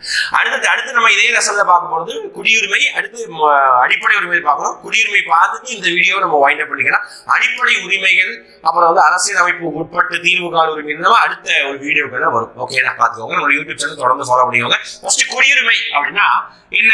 சிட்டிசன் அப்படிங்கிற ஒரு சொல்ல இருந்து, அதாவது சிட்டிசன்ங்கிற வார்த்தை தான் குடியுரிமை பெற்ற நபருக்கான அர்த்தம். அப்ப சிட்டிசன் என்னும் சொல் சிவிஸ் என்னும் லத்தீன் மொழி சொல்லில் இருந்து பெறப்பட்டதாகும். ரொம்ப முக்கியமான வார்த்தை பாருங்க, சிவிஸ் என்ற லத்தீன் மொழி சொல். ஓகேங்களா, லத்தீன் அப்படின்னா அது ஒரு பழமையான மொழி. ஓகேங்களா, உலகத்திலே மிக பழமையான மொழிகள் தான் அதுவும் ஒன்று லத்தீன். நிறைய வார்த்தை எடுத்து பார்த்தீங்கன்னா கேட்பாங்க. ஓகேங்களா, மக்களாட்சி, டெமோக்ரஸி எங்கிருந்து பெறப்பட்டது? நீங்க ஜாகிரபியில படிச்சிருப்பீங்க, மான்சூன் என்ற சொல் எங்கிருந்து பெறப்பட்டது படிச்சிருப்பீங்க. ஓகேங்களா, அது ஒரு ஹிஸ்டரியில பார்க்கும்போது பாத்தீங்கன்னா ஹிஸ்டரி, ஹிஸ்டோரியா அந்த வார்த்தை எங்கிருந்து பெறப்பட்டது, இந்த மாதிரி வார்த்தைகள் தான் நீங்க கண்டிப்பா படிச்சிருப்பீங்க.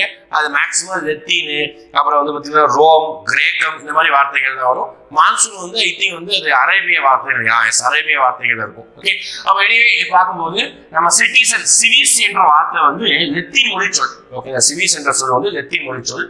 இதன் பொருள் ஒரு நகர அரசில் வசிப்பவர் என்பதாகும். இதோடைய பொருள் என்ன? நகர அரசில் வசிப்பவர் அப்படின்றது ஆகும். ஓகே, அப்போ இந்திய அரசியலமைப்பு இந்தியா முழுவதும் ஒரே மாதிரியான ஒற்றை குடியுரிமை வழங்குகிறது. இது ரொம்ப நோட் பண்ணி வச்சுக்கோங்க. ஓகேடா, இந்தியா வந்து என்ன வகையான குடியுரிமை வழங்குகிறது? ஒற்றை குடியுரிமை வழங்குது. என்ன சார் குடியுரிமையில என்ன ஒற்றை இரட்டை இருக்குப்பா? இதுதான் எதுக்கு அதை அழுத்தி சொல்றாங்க. என்ன அர்த்தம் இருக்குன்னா, நீ அமெரிக்கா போனீங்கன்னா அங்க இரட்டை குடியுரிமை அப்படின்னு சொல்லுவாங்க. டபுள் கிடையாது, இங்கிலீஷ்ல டூயல் சிட்டிசன்ஷிப் அப்படின்னு சொல்லுவாங்க. டபுள் சிட்டிசன்ஷிப்னா வேற, 2 குடியுரிமைனா வேற. ஒரு நாட்டிலையும் குடியுரிமை வச்சுக்கலாம், இன்னொரு நாட்டிலையும் குடியுரிமை வச்சுக்கலாம். அதுக்கு பேர் 2 குடியுரிமை. இரட்டை குடியுரிமைனா நாட்டுக்குள்ளேயே 2. இப்ப அமெரிக்கா போனீங்கன்னா, இப்ப நான் தான் அமெரிக்காவை வாழ்றேன். ஓகே, என் பேர் விக்னேஷ் வச்சுக்கோங்களேன். விக்னேஷ் தான், நான் விக்னேஷ் என்பவர், நான் அமெரிக்காவை வாழ்றேன். நான் அமெரிக்காவுடைய குடிமகன் அப்படின்னு சொல்லிட்டு என்கிட்ட ஒரு குடிமகனுக்கு ஐடென்டிட்டி இருக்கும். இன்னொன்னு, நான் எந்த மாகாணத்துல வாழணும், நம்ம ஊர்ல மாநிலம்னா அந்த ஊர்ல மாகாணம், நான் எந்த மாகாணத்துல வாழ்றேன். ஃபார் எக்ஸாம்பிள் நான் கலிபோர்னியா மாகாணத்துல வாழ்றேன்னு வச்சுக்கோங்க, போகணும் ஆசை கனவுல மட்டும்தான், மேபி வாழணும்னு வச்சுக்கோங்க, கலிபோர்னியா மாகாணத்துல வாழ்றேன். அப்போ கலிபோர்னியாவோட மாகாணத்தோடைய சிட்டிசன்ஷிப் என்கிட்ட இருக்கும். இதுக்கு பேர் தான் டூயல் சிட்டிசன்ஷிப். ஓகே, இரட்டை குடியுரிமை. அமெரிக்கால இப்படிதான் இருக்கும். உண்மையாவே அமெரிக்கால இப்படிதான். ஒவ்வொரு மாகாணத்துக்கும் தனித்தனியாக குடியுரிமை இருக்கும். யாராவது தெரிஞ்சவங்க இருந்தா யாராவது முன்சூட்டி இருந்தா கேட்டு பாருங்க. ஓகேங்களா? அப்போ அங்க இரட்டை குடியுரிமை. ஓகேங்களா? Dual citizenship. ஆனா இந்தியாவில் அப்படி கிடையாது. இந்தியாவில் நம்ம சொல்லலாம் என்ன சொல்லுவோம், நான் இந்திய குடிமகன் அப்படிதான் சொல்ல முடியும். நான் தமிழ்நாட்டின் குடிமகன், நான் ஆந்திர குடிமகன், நான் மராட்டிய குடிமகன், இப்படி வேணா சொல்ல முடியுமா? சொல்ல முடியாது. லாஜிக்கலா பாசிபிள் கிடையாது. அதுல இந்தியாவுடைய குடியுரிமை ஒற்றை குடியுரிமை. அதனாலதான் இந்த பாயிண்ட் நான் அடுத்து சொல்றேன். ஓகே, அடுத்து பாருங்க. இந்திய அரசியலமைப்பின் பகுதி 2 சட்டப்பிரிவு 5 to 11 வரை குடியுரிமை பற்றி விளக்குகிறது. ஓகே, மொத்தமா நான் சொன்னது 22 பகுதி ஃபர்ஸ்ட் இருந்தது, இப்ப 25 பகுதி இருக்குது. நீங்க முத 5 பகுதி கம்பல்சரி படிச்சுக்கணும். முத 5 பகுதி கம்பல்சரி படிச்சுக்கணும். அதுக்கப்புறம் அங்கங்க படிச்சுக்கோங்க. ஓகே, உங்க மாதிரி எக்ஸாமுக்கு வந்து எல்லாமே படிச்சா நல்லதுதான். ஆனா அங்கங்க படிச்சுக்கோங்க. 9வது என்ன, 9A B என்ன, அப்புறம் வந்து 15வது பகுதி என்ன, இந்த மாதிரி அங்கங்க கொஞ்சம் படிச்சுக்கோங்க, ஈஸியா இருக்கும். ஓகே, அப்போ சட்டப்பிரிவு 5 to 11 வரைக்கும் இருக்குது. சட்டப்பிரிவு படிச்சுக்கோங்கப்பா. இந்திய குடியுரிமை பற்றி சொல்லக்கூடியது வந்து 5 to 11 வரைக்கும் இருக்கிறது. ஆனா என்னதான் அரசியலமைப்புல நமக்கு சட்டப்பிரிவு இருந்தாலும் பின் நாட்கள்ல தனியா ஒரு சட்டமே கொண்டு வந்தாங்க. அதுக்கு பேர் தான் குடியுரிமை சட்டம். இம்பார்ட்டன்ஸ் போட்டு வச்சுக்கோங்க, கண்டிப்பா கேள்வி கேட்கலாம். இந்த டாபிக்ல இருந்து பிரியாம்புலோ அரசமைப்பு உருவாக்கமும் கேட்கறதுனால இதுல இருந்து கேள்வி கேட்கலாம். ஓகே, இந்திய குடியுரிமை சட்டம் உருவாக்கப்பட்ட ஆண்டு 1955. ஓகே, அப்ப இந்திய அரசியலமைப்பு சட்டம் நடைமுறைக்கு வந்த பின்பு 1955 ஏற்றப்பட்ட குடியுரிமை சட்டம் குடியுரிமை பெறுதல் மற்றும் குடியுரிமை இழத்தல் ஆகிய பற்றி விவரிக்கிறது. இச்சட்டம் அரசியலமைப்பு சட்ட திருத்தத்தால் 8 முறை திருத்தம் செய்யப்பட்டது. இது மட்டும் சேஞ்ச் ஆகும். சரிங்களா? இது கரண்ட் ஈவெண்ட்ல ரீசெண்டா நிறைய சேஞ்சஸ் கொண்டு வந்ததுனால 8, 9 கூட சொல்லலாம். இது கரண்ட் அஃபேர்ஸ் நம்ம பாத்துக்கலாம். சரிங்களா? இதை நீங்க புக் டேட்டாவை ஃபாலோ பண்ணிக்க வேணாம். ஏன்னா இது விட்டு ரீசெண்டா கூட பண்ணாங்க, அதுக்கு முன்னாடி கூட பண்ணாங்க. இந்த புக் எப்போ பிரிண்ட் பண்ணப்பட்டது தெரியாது நமக்கு. ஓகேங்களா? அதனால கரண்ட் ஈவெண்ட்ல அந்த டேட்டாவை சேர்த்து படிச்சுக்கலாம். இந்த நம்பரை மட்டும் நீங்க இப்போதைக்கு இதுல பாக்காது. ஓகே, மேற்படி இது வந்து குடியுரிமை எப்படி பெறணும், குடியுரிமை எப்படி இழக்கணும் விஷயத்த பேசும். ஓகேங்களா? இப்போ குடியுரிமை பெறுதல் என்ன சார்? குடியுரிமை பெறுதல் நான் எங்க அம்மாவுக்கு பிறந்தா அதனால குடியுரிமை, இது நமக்கு ஈஸியா இருக்கும். ஓகேங்களா? நமக்கு ஈஸியா இருக்கும். பூர்வீகமா வெளிநாட்டுல அகதிகளா வாழ்ந்துட்டு இருப்பான், திடீர்னு இந்தியாவுக்கும் தமிழ்நாட்டுக்கு வந்திருப்பான், அவனுக்கு குடியுரிமை கிடைக்குமா? அதுதான் கேள்வி. அப்போ நான் இங்க இருந்து இந்தியா விட்டு வேற நாட்டுக்கு செட்டில் ஆக போறேன். நான் போறேன். எங்க போகலாம்? மலேசியா போறாமா, தாய்நாட்டுக்கு போறாமா? தாய்நாட்டுக்கு எதுக்கு போவீங்க? சரி, எதுக்கோ வேலைக்காக போறோம் வச்சுக்கோங்க. ஓகே, இனிமே அங்க போய் செட்டில் ஆகிறோம் வச்சுக்கோங்க. அங்க போய் செட்டில் ஆகும்போது நமக்கு அங்க குடியுரிமை வேணும்னா இங்க குடியுரிமை இழக்கணும். இப்போ இழப்பதற்கு என்ன வழி, பெறுவதற்கு என்ன வழி, இதை பத்தி பேசுது இந்த அரசியலமைப்பு. சரி, குடியுரிமை சட்டம் 1955. சரிங்களா? அப்ப குடியுரிமை பெறுவதற்கான வழி பாருங்க. குடியுரிமை சட்டம் 1955 படி ஒருவர் கீழ்காணும் ஏதேனும் ஒரு முறையில் குடியுரிமை பெற முடியும். கீழ்காணக்கூடிய ஏதாவது ஒரு வழியில குடியுரிமை பெறலாம்ப்பா. இதை தாண்டி வேற வழி கிடையாது இந்தியாவில குடியுரிமை பெறுவதற்கு. நான் தான் சொல்லிட்டேன். ஓகேங்களா? நீ இந்தியாவிலேயே உங்க அம்மா அப்பா இந்தியரா இருந்து நீ இந்தியாவில பிறந்தா குடியுரிமை கொடுத்துருவாங்க. அது உங்களுக்கு பெரிய சிரமமா கிடையாது. நான் சொல்லக்கூடியது இந்த மாதிரி விஷயங்களை வெளிநாட்டிலிருந்து வருபவர்கள், வெளிநாட்டிலிருந்து அகதிகளாக வருபவர்கள், தாத்தா பாட்டி காலத்துல கூட்ட காலத்திலேயே வெளிநாட்டுக்கு போயிருப்பான். நம்ம நடக்கிறது இலங்கை தமிழர்கள், நம்ம சொந்த மண்ணுக்காரங்க. எத்தனையோ வருடங்களுக்கு முன்னாடி பிரிட்டிஷ்காரனால அங்க போய் வாழ்ந்தவன். அங்கேயே அவங்க அப்பா அம்மா எல்லாரும் அங்கேயே பிறந்து அங்கேயே வளர்ந்து இப்ப அவனும் வாழ்வான். அவன் அங்க ஊர்ல அவனை அடிச்சு விரட்டுறாங்க, இங்க வந்து வாழ்றான், குடியுரிமை கேட்கறான், போராடுறான். அதுக்காக இந்த மாதிரி வழிமுறைகள். புரியுதா? இதே மாதிரி இந்த மாதிரி தான் நடக்குமா? கிடையாது. பாகிஸ்தான் நிறைய பேர் இருந்திருப்பாங்க. விடுதலை வாங்கும்போது பாகிஸ்தான்ல இருக்கிற என் சொந்த மண்ணை விட்டு வர முடியாது அப்படின்னு நினைச்சு ஏங்கிருப்பாங்க. அப்புறம் பாகிஸ்தான்ல அரசியல் சூழ்நிலை இந்தியாவுக்கு வரணும் ஆசைப்படுவாங்க. மியான்மர்ல இருந்து இஸ்லாமியர்கள் விரட்டப்பட்டார்கள், இந்தியாவிற்கு வந்தார்கள். பங்களாதேஷ்ல இஸ்லாமியர்கள், பங்களாதேஷ்ல இந்துக்கள் விரட்டப்பட்டார்கள். ரீசெண்ட் 5 வருடங்கள்ல விரட்டப்பட்டார்கள், இந்தியாவுக்கு வராங்க. இவங்களுக்கு எல்லாம் குடியுரிமை என்ன வழி, அதை பத்தி தான் பேசுது. ஓகேங்களா? ஃபர்ஸ்ட் பாருங்க, பிறப்பின் மூலமா குடியுரிமை பெற முடியுமா? ஒரு வழி இருக்குது. அதுதான் சொல்றாங்க பாருங்க. 1950 ரொம்ப டீட்டெயிலா பார்க்காதீங்க. இந்த பிறப்பின் மூலம் அதை மட்டும் ஞாபகம் வச்சுக்கோங்க. எத்தனை முறையில பெறலாங்கிறது ஞாபகம் வச்சுக்கோங்க. சட்டத்தோட வருஷத்தை மட்டும் ஞாபகம் வச்சுக்கோங்க. உள்ள கேட்க முடியாது, நீங்க எக்ஸ்பிளைன் பண்ணி அதை மனப்பாடம் பண்ண தேவை கிடையாது. இந்த டேட்டா தான் தயவு செஞ்சு டேட்டா தான் ஞாபகம் வச்சுக்குவாங்க. இது ஒன்று ரிபப்ளிக் டே தான். இதெல்லாம் வந்து ஞாபகம் வச்சுக்கோங்க. ஜஸ்ட் ரிசன் பண்ணிக்கோங்க. 1950ஆம் ஆண்டு ஜனவரி 26ஆம் ஆண்டோ அல்லது அதற்கு பின்னரோ இந்தியாவில் அந்த டேட்டோ அல்லது அதற்கு பின்னாடி பிறந்த அனைவரும் இந்திய குடிமக்களாக கருதப்படுவர். வெளிநாட்டுக்காரங்க யாராவது தம்பதிகள் இந்தியாவுக்கு வராங்க, இந்தியாவில் வச்சு அவங்களுக்கு குழந்தை பிறக்குதுன்னு வச்சுக்கோங்க. அந்த குழந்தை இனிமேல் இந்தியாவுடைய குடியுரிமை பெறும். இது ஒரு ரூல்ஸ். 1, இந்தியாவில் பிறந்தால் அவங்க விருப்பப்பட்டால். அடுத்து இந்திய வம்சாவளி அப்படின்னு சொல்றாங்க. வம்சாவளி மூலம், வம்சாவளினா நம்ம மூதாதையர்கள், அவங்கதான் வம்சாவளி. 1950 ஆண்டு ஜனவரி 26 அன்றோ அல்லது அதற்கு பின்னரோ வெளிநாட்டில் பிறந்த ஒருவரின் தந்தை அவர் பிறந்த போது இந்திய குடிமகனாக இருக்கும் பட்சத்தில் வெளிநாட்டில் பிறந்த அவர் வம்சாவளி மூலம் இந்திய குடியுரிமை பெறலாம். ஓகே, இப்ப ஏதோ ஒரு குழந்தை பிறகுதுப்பா. ஓகேங்களா, அவர் அந்த குழந்தை வெளிநாட்டுல தான் பிறகுது. ஓகே, வெளிநாட்டுல பிறகுது. ஆனா அவருடைய அப்பா தந்தை சொல்லிட்டாங்க. ஓகேங்களா, அவர் அப்பா இந்தியாவுடைய குடிமகனாக இருந்தால் அவருக்கு குடியுரிமை கொடுக்கலாம். முடிஞ்சு போய் சொல்லிட்டாங்க. ஏன்னா வம்சாவளியில இந்தியாவில அவருடைய ஃபாதர் வந்திருக்காங்க, கொடுக்கலாம் அப்படின்னு சொல்லிட்டாங்க. பதவி வம்சாவளி மூலம். அடுத்து பதிவின் மூலம். எப்ப எங்க அம்மா அப்பா யாரும் இங்க இந்தியாவில பிறக்கல, நானும் இந்தியாவில பிறக்கல, ஆனா எனக்கு இந்தியாவில வாழணும் ஆசை.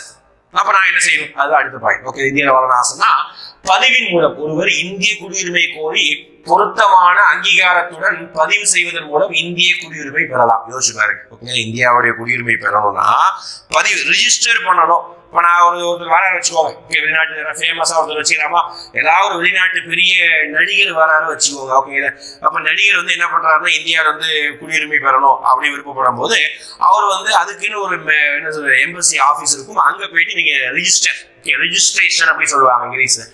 பதிவு செஞ்சீங்கன்னா அதுக்கப்புறம் கொஞ்ச நாள் நீங்க அமைதியா இருக்கணும். உங்க மேல எந்த குற்ற வழக்கு இருக்கக்கூடாது.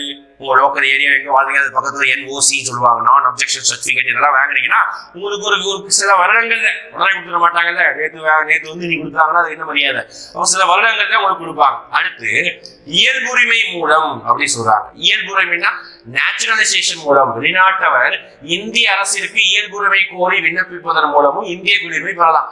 இப்ப இந்த பதிவு செஞ்சு எனக்கு வெயிட் பண்ணக்கூடிய டைம்ல எனக்கு கிடையாது. நான் வெளிநாட்டுல பெரிய ஆளா இருந்திருக்கு, நான் இந்தியாவுக்கு ஒன்று ஆசைப்படுறேன், இந்தியாவில இன்வெஸ்ட் பண்றேன், இந்தியாவில வாழ்றேன், இந்தியாவோட கலாச்சாரத்தை நான் பின்பற்றுறேன், எனக்கு குடியுரிமை கொடுப்பீங்களா அப்படின்னு சொல்லி டைரக்டா கவர்மெண்ட் கிட்ட நேச்சுரலைசேஷன் பண்ண முடியுமா அப்படின்னு சொல்லி கேட்பாங்க. கவர்மெண்ட் விருப்பப்பட்டால் என்ன பண்ணுவாங்க, நேச்சுரலைசேஷன் பண்ணி குடியுரிமை கொடுப்பாங்க. இப்படி கொடுத்துருக்காங்கன்னா கொடுத்துருக்காங்க. பாகிஸ்தான்ல ஒரு ஃபேமஸான பாடகர் இருப்பார். ஓகேங்களா, அவர் இஸ்லாமியர் தான், ஆனால் ஃபேமஸான பாடகர், வேற பிரிவு இஸ்லாமியர். அதனால பாகிஸ்தானுக்குள்ள அவருக்கு கவர்மெண்ட் நிறைய எதிர்ப்பு தெரிவிச்சாங்க, பாடக்கூடாது நிறைய எதிர்ப்பு தெரிவிச்சாங்க. அதனால அவர் நம்ம இந்தியாவை கூப்பிட்டு இந்தியாவுடைய குடியுரிமை அவர் நம்ம கொடுத்தோம்.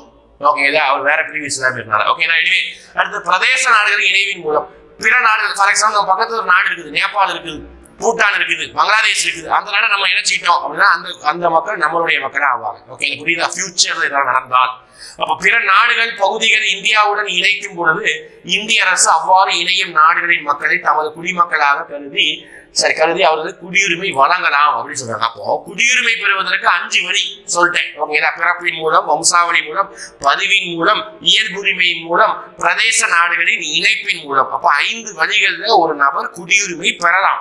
சரி, எப்படி குடியுரிமை இழக்கலாம்? ஓகேங்களா, அதுதான் இங்க இருக்கு பாருங்க. குடியுரிமை சட்டம் 1955 படி ஒருவர் தன் குடியுரிமையை சட்டத்தின் மூலமாக பெறப்பட்டதாகவோ அரசியலமைப்பின் கீழ் முன்னுரிமை பெறப்பட்டதாகவோ இருக்கும் பட்சத்தில் பெற்ற குடியுரிமை துரத்தல். நான் வச்சுக்கோங்க, துரத்தல் எனக்கு வேணாப்பா சிட்டியனே இந்த தூக்கி போடுறாங்க. துரத்தல், முடிவுற செய்தல், இழத்தல் பின்வரும் 3 வழிமுறைகளை உன்னுடைய சிட்டிசன்ஷிப் நீ இழக்கலாம். என்ன செய்யலாம்? ஒரு குடிமகன் நானே முன்னாடி தாமாக முன்வந்து தனது குடியுரிமையை துறக்கலாம். எனக்கு வேணாம் அப்படின்னு சொல்லிட்டு என்னுடைய சிட்டிசன்ஷிப் குடியுரிமையை நான் விட்டு கொடுக்கலாம். 2வது, வேறு நாட்டில் குடியுரிமை பெறும்பொழுது தாமாகவே இந்திய குடியுரிமை முடிவுக்கு வந்துவிடும். இது 100% உண்மை. இதுதான் நிறைய பேருக்கு நடக்கும். ஓகே, இந்தியாவில் சிட்டிசன்ஷிப் வாங்கியிருப்பான், அவன் இந்தியாவில் வேணாம்னு அப்ளை பண்ண மாட்டான். அவன் டைரக்டா போயிட்டு தாய்லாந்து போயிடுவான். தாய்லாந்து போயிட்டு அங்க போயிட்டு குடியுரிமை வாங்கிட்டான் அப்படின்னா ஆட்டோமேட்டிக்கா இந்தியாவுடைய குடியுரிமை கேன்சல் ஆயிரும், தாய்லாந்தோடைய குடியுரிமை செல்லும். ஓகேங்களா, 1. 2வது, அடுத்து இயல்புரிமை மூலம். ஓகேங்களா, இயல்புரிமை மூலம் இந்திய குடியுரிமை பெற்ற ஒரு குடிமகன் மோசடி செய்து குடியுரிமை பெற்றவர், தவறான பிரதிநிதித்துவம் தந்தவர், உண்மைகளை மறைத்தவர், அல்லது எதிரி நாட்டுடன் வணிக தொடர்பு செய்தவர், அல்லது 2 ஆண்டு காலத்திற்கு சிறை தண்டனை பெற்றவர் என்பதை மத்திய அரசு கண்டறிந்து அவர் குற்றம் புரிந்தவர் என்று திருப்திப்படும் பட்சத்தில் மத்திய அரசு அவருடைய குடியுரிமை இழக்க செய்யும். ஆல்ரெடி அவர் வாங்கியிருந்தால் இந்திய குடிமகனுக்கு ஜெயிலுக்கு போயிட்டு இருந்தா அவனுக்கு குடியுரிமை கிடையாதான் கிடையாது. அப்படி பார்த்தா நம்ம ஊர்ல 3/4 பேருக்கு ஜெயில தான் போயிட்டு வரா, அவனுக்கு என்ன கிடையாது, குடியுரிமை கிடையாதுன்னு போயிடும். ஓகே, அப்படி கிடையாது. யாராவது குடியுரிமை வாங்கினாங்கன்னா புதுசா வாங்கிக்கிறவங்களுக்கு இந்த மாதிரி ரூல்ஸ் அப்ளிகபிள் ஆனா அவங்களுக்கு குடியுரிமை கிடையாது. ஓகேவா, ரைட்டா? அப்போ இதோட நம்ம இந்த வீடியோ நம்ம முடிச்சுக்கணும். ஓகேங்களா, அப்போ இந்த லெசன்ல முக்கியமான லெசன் தான். எனக்கு நிறைய ஃபேக்சுவல் பார்ட் இருக்கு, நீட்டா இருக்கு, கேள்வி கேட்பாங்க பார்ட்டியில. அதுல ஃபர்ஸ்ட் பார்ட்ல நம்ம இருக்கக்கூடிய அரசியலமைப்புனா என்ன, அதோடைய அவசியம் என்ன, எப்படி அரசியலமைப்பு உருவானது, அரசியலமைப்பு உருவாக்கம் அதை பார்த்தோம். அடுத்து பிரியாம்பிள் முகவுரை பார்த்தோம், ரொம்ப முக்கியம், டேட் முக்கியம், லாஸ்ட் 5 கேள்வி கேட்கிறேன். அடுத்து பார்த்தீங்கன்னா அரசியலமைப்புல குடியுரிமை அப்படின்னு பார்த்தோம். அடுத்து நம்ம பார்க்கக்கூடிய அடுத்த வீடியோல பார்க்கக்கூடிய டாபிக் ரொம்ப முக்கியமானது. அடுத்த வீடியோ மிஸ் பண்ணாம வந்துருங்க. உங்களுடைய சேனல் தொடர்ந்து ஃபாலோ பண்ணி சப்ஸ்கிரைப் பண்ணிக்கோங்க. அடிப்படை உரிமைகள் ரொம்ப முக்கியமானது, கேள்வி கன்ஃபார்ம் வரும் அந்த மாதிரியான டாபிக் இதெல்லாம். ஓகே, அப்புறம் டிபிஎஸ்பி இருக்குது. ஓகே, எனிவே நம்ம கடைசியாக எப்பவும் போல 5 கொஸ்டின்ஸ் கேட்டு முடிச்சுக்கலாம். ஓகேடா. ஃபர்ஸ்ட் கொஸ்டின், இந்தியாவுடைய அரசியலமைப்பு நிர்ணய சபை எதன் பரிந்துரையின் பேரில் உருவாக்கப்பட்டது? ஓகே, கான்ஸ்டிடியூஷன் அசெம்பிளி எதோடைய ரெக்கமெண்டேஷன் அடிப்படையில் உருவாக்கப்பட்டது? முதல் கேள்வி. இரண்டாவது கேள்வி, அரசியலமைப்பு நிர்ணய சபையின் முதல் கூட்டம் எந்த நாள் எந்த ஆண்டு நடைபெற்றது? எத்தனை கூட்டம் நடைபெற்றது? எத்தனை செஷன், எத்தனை கூட்டத்தோடு நடைபெற்றது? எந்த டேட்ல முதல் கூட்டம்? கமெண்ட் பண்ணுங்க. 2 முடிஞ்சது. அடுத்து பிரியாம்பிள் முகவுரையில் சட்ட திருத்தம் என்ன? ஓகேங்களா, 3வது கொஸ்டின். அடுத்து 4வது கொஸ்டின், முகவுரை எதன் அடிப்படையில் உருவானது? கமெண்ட் பண்ணுங்க. 5வது கொஸ்டின், இந்திய குடியுரிமை சட்டம் எந்த ஆண்டுங்கிறத கமெண்ட் பண்ணுங்க. அடுத்த வீடியோல உங்களோட வந்து சந்திக்கிறேன். தேங்க்யூ.